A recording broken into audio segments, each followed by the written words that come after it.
წალენჯი ხაში იქ ვერ მოხერხდა ბევრი რამ, მაგრამ რაღაც დონეზე მოხერხდა, რომ დაწყებით კლასებში მაინც ყოფილიყო, ეს არ იყო არც სასკოლო ბუფეტში და არც ასე ვთქვათ, ეგრეთ წოდებული ლანჩბოქსების მომზადება, მაგრამ რაღაცა თანხის გამოყოფით ეს ხდებოდა. პირველი რაც მოვიდა ქართული ოცნება ხა, უკვე ადგილობრივ დონეზე ეს გააუქმა და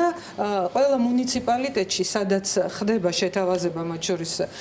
ჩვენგან ამისი რომ მოდი სასკოლო კვება თქვენც ხო მიგაჩნდათ პრიორიტეტულად და მიაჩნდათ ხო აი გოტა ამბობდა სწორედ ამ წინა პრემიერ-მინისტრებსა და მინისტრებს და ქონდათ ერთ-ერთ პრიორიტეტად ვითომ წარმოდგენილი, მაგრამ აბსოლუტურად არ უნდათ ამ მიმართულებით ნაბიჯი გადადგან,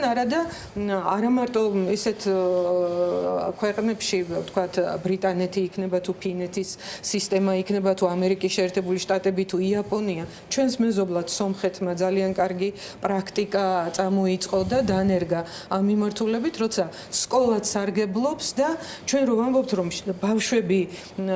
ვერ ითვისებენ პროგრამას, მშიერი ბავშვები განსაკუთრებით ვერ ითვისებენ და შიმშილი აწუხებს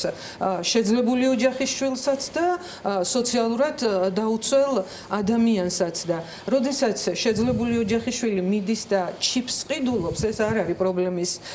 გადაწყვეტა. პრობლემის გადაჭრა არის, რომ სწორედ დაბალანსებული კვება მიიღო მოზარდმა ადამიანმა და ამით ადგილობრივი სათემო ორგანიზაციები იქნება თუ მცირე ბიზნესი, ყველასთვის სასარგებლო ამბავია ეს და არ მოითხოვს კოლოსალურ დანახარჯებს. დათვლილიც იყო ეს, დათვლილი რა თქმა უნდა, ყველანაირი მოდელი